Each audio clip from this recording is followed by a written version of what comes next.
আসসালামু আলাইকুম প্রিয় ভাই ও বোন। আমি আজকে জাহান্নাম সম্পর্কে কিছু কথা বলবো, আপনারা সবাই মন দিয়ে শুনবেন। ইসলামে জাহান্নাম হলো সেই ভয়ঙ্কর স্থান যেখানে আল্লাহ তাআলা অবাধ্য ও পাপীদের শাস্তি দেবেন।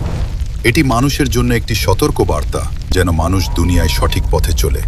1. জাহান্নাম কি? জাহান্নাম হলো আখিরাতে শাস্তির স্থান।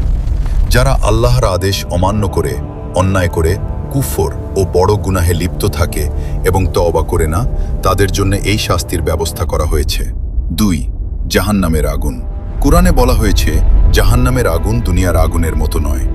এই আগুন খুবই ভয়ঙ্কর এবং তা মানুষের শরীরকে বারবার পুড়িয়ে দেবে। 3. জাহান্নামের স্তর। ইসলামী বর্ণনা অনুযায়ী জাহান্নামের কয়েকটি স্তর আছে, যেমন জাহান্নাম লা জাহুতামা সাইর, সাকার জাহিম হাবিয়া। মানুষের গুনাহ অনুযায়ী শাস্তির স্তর ভিন্ন হবে। 4. জাহান্নামের খাদ্য ও পানীয়। জাহান্নামের মানুষের জন্য থাকবে খুব কষ্টদায়ক খাবার ও পানীয়, যেমন জাক্কুম গাছের ফল, ফুটন্ত গরম পানি পুজ ও নোংরা তরল। 5. জাহান্নামের শাস্তি। জাহান্নামের শাস্তি খুব কঠিন। আগুনে পোড়ানো হবে, শিকল দিয়ে বাঁধা হবে, প্রচণ্ড তৃষ্ণা ও ক্ষুধা থাকবে। 6.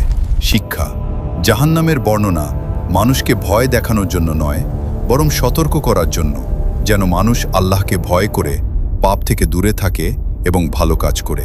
শেষ কথা, যে মানুষ আল্লাহর পথে চলে, নামাজ পড়ে, অন্যায় থেকে দূরে থাকে এবং তওবা করে, আল্লাহ তাকে জাহান্নাম থেকে রক্ষা করতে পারেন।